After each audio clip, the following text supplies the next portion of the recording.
मैंने लास्ट के 30 दिन मैथ्स को इस तरीके से पढ़ा और मेरे 98 मार्क्स आए क्लास 10th बोर्ड्स में। मुझे पता है तुम्हें समझ नहीं आ रहा लास्ट के 30 दिन मैथ्स में क्या पढ़े, कहां से क्वेश्चंस करें।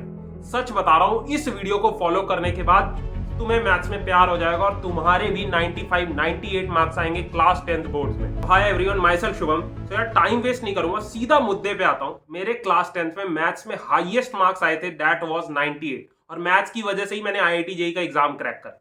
तो देखो, अपने पास उतना टाइम नहीं है। बिल्कुल प्रैक्टिकल रोड मैप अगले 30 दिन का मैं डिस्कस करने वाला हूं इस वीडियो के अंदर। देखो, ये वीडियो उन स्टूडेंट्स के लिए है जो 90 प्लस मार्क्स टारगेट कर रहे हैं मैथ्स में।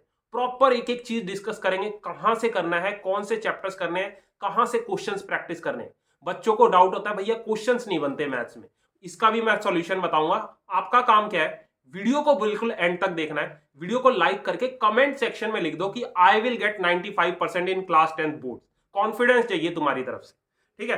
तो वीडियो स्टार्ट करते हैं। देखो, अब अपने पास उतना टाइम नहीं है कि पूरे सिलेबस पे फोकस करें। बाकी जिस बच्चे को मैथ्स आती है, आप तो पूरा सिलेबस करो, बट जिनकी उतना अच्छे प्रिपरेशन नहीं है, आपको क्या करना है, आपके लिए मैंने ये हाई वेटेज चैप्टर्स निकाले। अगर आप लास्ट 5 इयर्स के CBSE के मैथ्स के पेपर को देखोगे तो इन्हीं चैप्टर्स से 60 to 70% पेपर आया।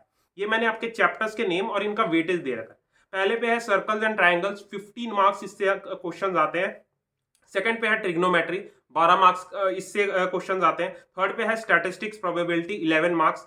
फोर्थ पे है पॉलिनोमियल और क्वाड्रेटिक इक्वेशन, 10 मार्क्स। और फिफ्थ पे है सरफेस एरिया एंड वॉल्यूम, जिससे बच्चे डरते हैं, इससे 10 मार्क्स। तो मतलब इन चैप्टर्स को अगर कर लिया तो 60 से 70 मार्क्स इनसे आप स्कोर कर सकते हो। अब भैया आपने चैप्टर्स तो बता दिए, तो हमें क्या करना है, अगले 20 दिन इन चैप्टर्स को मास्टर करना है। अब आपने चैप्टर्स बता दिए, भैया तरीका भी बता दो कि इन चैप्टर्स को कैसे करना है।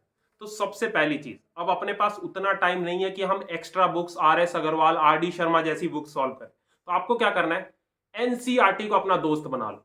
अगले 20 दिन सिर्फ NCERT के क्वेश्चंस आपको प्रैक्टिस करने।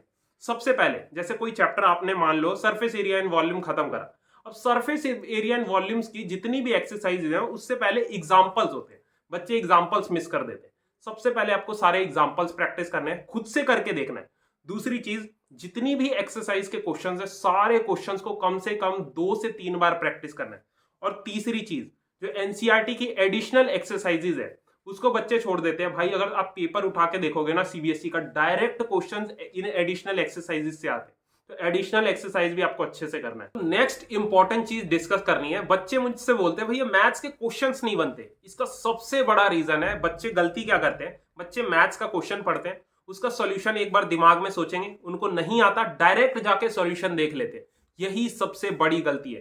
भाई सबसे पहले आपको क्वेश्चन को बिल्कुल ध्यान से पढ़ना है और एक अलग से नोटबुक लेनी है। उस नोटबुक में उस क्वेश्चन को पूरा एंड तक सॉल्व करके देखना है, खुद से ट्राई करना है। बच्चे यही गलती करते हैं, सीधा जाके सॉल्यूशन देख लेंगे और देख के सारे स्टेप्स कर देंगे। भाई इससे तुम्हारी प्रॉब्लम सॉल्विंग एबिलिटी कभी नहीं अच्छी होगी, ठीक है।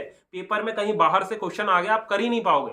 इसीलिए आपको ध्यान से पहले क्वेश्चन पढ़ना है, एक अलग से सेपरेट नोटबुक लो, एंड तक ट्राई करो उस क्वेश्चन को खुद से सॉल्व करने की, बिना सॉल्यूशन देखे। जब तक उसका सॉल्यूशन नहीं आ जाता, 1 से 2 बार ट्राई करो। उसके बाद अगर सॉल्यूशन सही नहीं आता फिर आपको देखना है, ठीक है। तो इस चीज को ध्यान रखना। सर अब आपसे कुछ इंपॉर्टेंट पॉइंट्स डिस्कस करने हैं जो नेक्स्ट 30 डेज आपको फॉलो करना है, जो मैंने लास्ट के 30 दिन फॉलो करी थी।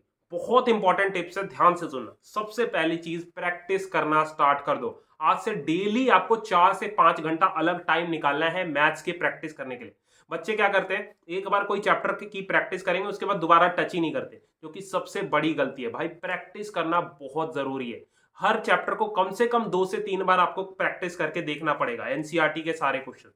उसके बाद दूसरा इंपॉर्टेंट पॉइंट है, दैट इज कोई एक्स्ट्रा बुक टच करने की जरूरत नहीं है। टाइम कम है अपने पास, सच बता रहा हूं। 90% पेपर आपका NCERT से आने वाला है। बाकी 10% एक्स्ट्रा क्वेश्चंस आ सकते हैं बाहर से, बट 90% पेपर NCERT से आएगा। इसीलिए इस क्रूशियल टाइम पे किसी एक्स्ट्रा बुक को टच करने की जरूरत नहीं है। सिर्फ NCERT के सारे एग्जांपल्स, एक्सरसाइज के क्वेश्चन और जो एडिशनल एक्सरसाइज है उसके क्वेश्चंस करो, ठीक है। उसके बाद लास्ट इंपॉर्टेंट पॉइंट जो है, दैट इज फॉर्मूलाज रिवाइज करना स्टार्ट कर दो। एक बहुत इंपॉर्टेंट चीज बताता हूं, लास्ट ईयर की बात है। एक बच्चा था, उसने मतलब पूरा सिलेबस अच्छे से कर लिया था, बट उसके फॉर्मूलाज की रिवीजन उतनी अच्छी नहीं हो रखी थी। भाई उस बंदे को 5 नंबर का क्वेश्चन पेपर में आता था, बोर्ड्स के पेपर में। फॉर्मूला ना याद आने की वजह से वो क्वेश्चन कर ही नहीं पाया। यही बहुत सारे बच्चे गलती करते हैं, चैप्टर्स करते हैं लेकिन फॉर्मूलाज रिवाइज नहीं करते। डेली 30 मिनट का टाइम निकालो अलग से और उसमें आपको फॉर्मूलाज रिवाइज करने हैं। तो यार वीडियो एंड करने से पहले 2 इंपॉर्टेंट चीजें और डिस्कस करनी है, इनको फॉलो करके सच बता रहा हूं, अगर आपके मैथ्स में 70 मार्क्स आ रहे होंगे, 90 मार्क्स आप टच करोगे मैथ्स के अंदर। ये 2 चीजें, पहली है दैट इज लास्ट 5 इयर्स के प्रीवियस ईयर क्वेश्चंस आपको चैप्टर वाइज प्रैक्टिस करने हैं। जितने भी सीबीएसई बोर्ड के अंदर क्वेश्चंस आए हैं उनको हर चैप्टर के आपको 40 से 50 क्वेश्चंस प्रैक्टिस करने हैं, बिकॉज बहुत सारे क्वेश्चन डायरेक्ट रिपीट होते हैं बोर्ड एग्जाम्स में।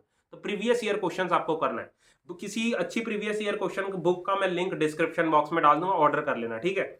उसके बाद दूसरी चीज है सैंपल पेपर्स। बच्चे गलती क्या करते हैं, सिलेबस कंप्लीट कर लेंगे, प्रीवियस ईयर क्वेश्चंस कर लेंगे और बिना सैंपल पेपर सॉल्व करे पेपर देने चले जाते। भाई एक्यूरेसी अगर बढ़ानी है तो कम से कम 5 सैंपल पेपर आपको मैथ्स के सॉल्व करने पड़ेंगे, प्रॉपर टाइम बाउंड। 3 घंटे का टाइमर सेट करो और मैथ्स का पेपर कम से कम 5 सैंपल पेपर आपको सॉल्व करके जाना है ताकि एक्यूरेसी बढ़े, ठीक है। So best previous year question की बुक्स और सैंपल पेपर का लिंक मैं डिस्क्रिप्शन बॉक्स में डाल दूंगा, मंगवा लेना। और वीडियो एंड करने से पहले भाई एक बार कमेंट सेक्शन में जितने भी पॉइंट्स मैंने इस वीडियो में डिस्कस करे हैं एक बार पॉइंट वाइज लिख दो ताकि आपको भी रिकॉल हो जाए। और प्लीज फॉलो कर लेना अगर मैथ्स में आपका टारगेट है 95-98 मार्क्स। और अपने फ्रेंड्स तक शेयर कर दो ये वीडियो जो आपके साथ बोर्ड एग्जाम्स देने वाले। और ये छोटा सा चैनल आपके लिए बना है, प्लीज चैनल को सब्सक्राइब कर लेना। All the best.